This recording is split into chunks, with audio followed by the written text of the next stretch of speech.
हरे कृष्णा, राधे राधे। ममता blog में आप सभी का स्वागत है। तो मैं वो बताने जा रही हूँ कि मैंने गाय की सेवा कैसे शुरू करी थी और कब शुरू करी थी और क्यों शुरू करी थी। इसमें तीनों रीज़न है, कब शुरू करी थी और क्यों शुरू करी थी और किस लिए शुरू करी थी और क्यों शुरू करी थी। क्योंकि कहते हैं ना कि जब मुसीबत पड़ती है ना तो आप है ना कुछ भी करने के लिए तैयार हो जाते हो, क्योंकि आपके लिए पैसा चाहिए, है ना। और पैसा हमारी ज़िंदगी में ना बहुत मायने होता है। मायने इसलिए होता है कि पैसे के बगैर ज़िंदगी चलती नहीं है। और अकेले तो वैसे भी चल सकती है, अकेले तो वैसे भी चल सकती है, अगर साथ में आपके बच्चे हैं तो कैसे भी नहीं चल सकती। तो हम कुछ भी करने के लिए लगते हैं ना। तो जब है ना हमारा पति हमारे साथ छोड़ के चला गया था, तो हमने क्या हुआ था, मकान लिया था। तो किसी के पास ना वो रखा हुआ था, तो उसने मेरे से बोला था कि मुझे 5 लाख रुपए दो, तब जाके मैं तुम्हें ये कागज़ दूंगा। और वो था कौन, आपको बताऊंगी ना, अगली वीडियो में ज़रूर बताऊंगी अगर कभी होगा तो। वो था कौन, वो अपना ही ऐसा इंसान था कि जो नहीं करना था वो करा था उसने हमारी ज़िंदगी में। पर वो हमसे झूठ बोलता था, हमेशा झूठ बोलता था कि मैं वहाँ जा रहा हूँ, यहाँ जा रहा हूँ। एक दिन है ना, मुझे क्या होता है कि आप है ना किसी पे भरोसा करते हो ना, तो कब तक करोगे भरोसा। एक दिन तो पता चलता ही है ना कि तुम्हारे साथ आखिर कौन क्या कर रहा है।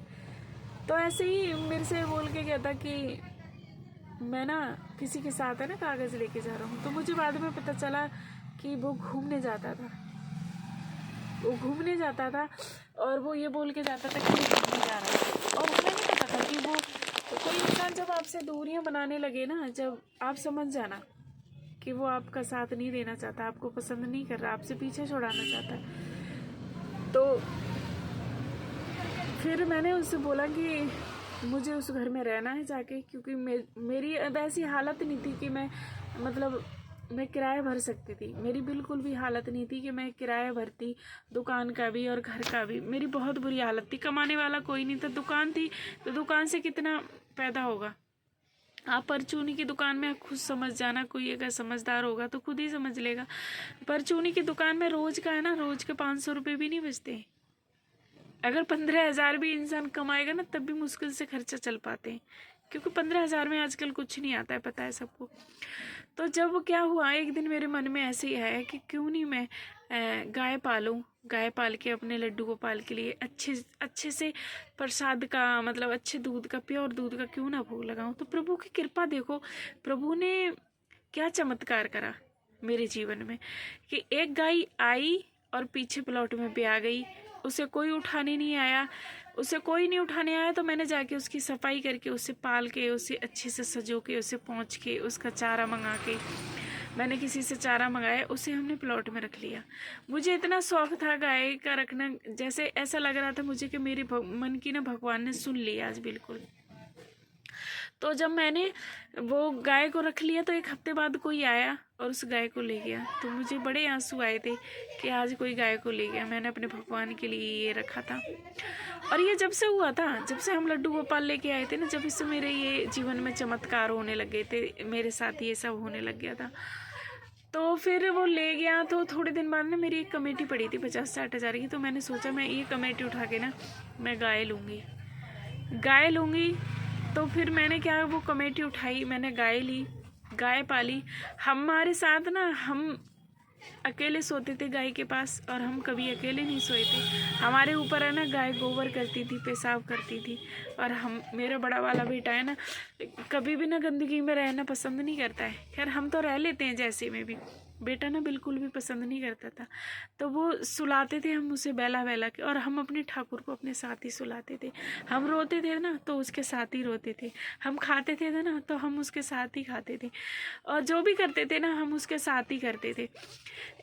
एक दिन हम इतना कोहरा पड़ रहा था जब हम गए थे ना, तो हमें ये भी नहीं दिख रहा था नीचे का, कि हमें नीचे का ये भी नहीं दिख रहा था कि हम स्कूटी कहाँ चलाएं। बच्चे मेरे साथ थे, मैं यहाँ से बच्चों को ले जाती, यहाँ से काम करके जाती थी, फिर बच्चों को ले जाती थी, फिर बच्चों को ले जाके बाहर नहला धुला के लेके आया करती थी।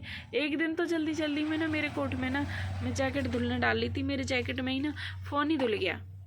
इतनी जल्दी रहती थी क्योंकि वहाँ से आना, दुकान खोलना, फिर गाय का काम करना, फिर सारे काम करने होते थे।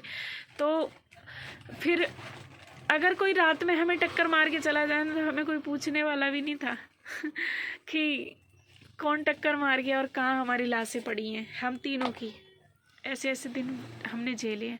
और कभी भी मेरा हस्बैंड ने कभी भी किसी भी दिन फ़ोन करके ये नहीं पूछता है कि तुम कैसे हो। नहीं पूछता था पहले और ना आज पूछता है। ना पहले उसने कभी पूछा जब मेरे बेटा था 2 महीने का, मैं अपने पेट में लेके गई थी, तो मैं 5-6 महीने वहाँ रह के आई थी, तो ना तब पूछता था ना आज पूछता है। मैंने तो यही सोच लिया है कि ऐसे पति से बिगर पति के ठीक है। जब इतनी मुश्किलें उठानी है इंसान के लिए, कोई फ़र्क नहीं है तो अकेले ज़िंदगी काट लेंगे। जब कोई होते हुए भी फ़र्क नहीं पड़ता किसी पे, तो अकेले ज़िंदगी अच्छी होती है ना। कम से कम रो रहा है तो खुद के लिए तो रो रहा है ना, किसी को देखे तो नहीं रो रहा है ना। तो रो रही हूँ तो भी अकेली रो रही हूँ। तो मैंने और मेरे बच्चों ने बहुत दुख उठाया है, क्योंकि मेरे बच्चों को कभी टाइम से ना खाना नहीं मिला है। कभी भी मेरे बच्चे ने कभी भी टाइम से खाना नहीं खाया, और कभी मेरे बच्चों ने ये नहीं बोला कि मैं माँ ये खाऊंगा। एक बार दिवाली थी तो सब मना रहे थे, सब अच्छे अच्छे कपड़े पहनते हैं। मेरे बच्चे ने सिर्फ पूरा घर धो के, और मेरे लड़के ने कुछ भी नहीं खाया। और उसने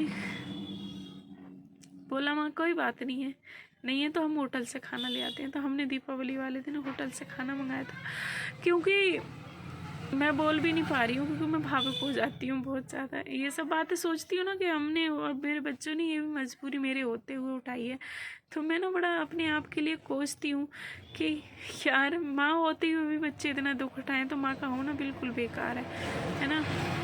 तो ये सारी बातें मैं इसलिए बता रही हूँ, मेरे जीवन की ना इतनी सारी बातें हैं ना, शायद मैं आप भी देख के ना बहुत परेशान होंगे, जो भी देख रहे होंगे बहुत। तो फिर और ये भी देखो ना, ये भी हुआ कि फिर उसके बाद में ना मैंने ये सोचा कि प्रभु मेरा अच्छा दूध पिए। तो फिर मंदिर से मुझे ऑर्डर मिला। वो मेरी ऐसी किस्मत जगा गया कि वो मेरे गुरु, मैं तो कहती हूँ मेरे प्रभु, जिनको मैं गुरु मानती हूँ, उनकी उम्र बहुत प्रभु लंबी करे, बहुत सारे ऐसे नाम दान दें, वो सबकी ज़िंदगी में बदलाव लाएं। मैं उन गुरुओं के लिए सत सत नमन, अपने गुरु के चरणों में मैं इतनी आभार हूँ। मैं अपने टुकड़े टुकड़े भी कर दूँ ना, तब भी अपने गुरु का मैं भार नहीं उतार सकती। मैं उनकी इतनी हूँ। और जो भी बात है ना, मैं अगली वीडियो में बताती हूँ, क्योंकि ये वीडियो बहुत लंबी हो जाएगी तो बोर हो जाते हैं। तो इसीलिए आप अच्छे रहें, स्वस्थ रहें। मैं उम्मीद करती हूँ आप बहुत अच्छे रहें, मेरी आपको उम्र लग जाए सबके लिए। और मेरी दुआ आपके सबके लिए मैं दुआ करती हूँ, सब ठीक रहें, जो भी हैं, जो भी संसार में रहते हैं, सब ठीक रहें। इसलिए फिर मिलते हैं। हरे कृष्णा, राधे राधे। अगली वीडियो में, नेक्स्ट वीडियो में मैं अपने जीवन की ज़रूर कहानी बताऊँगी। हरे कृष्णा।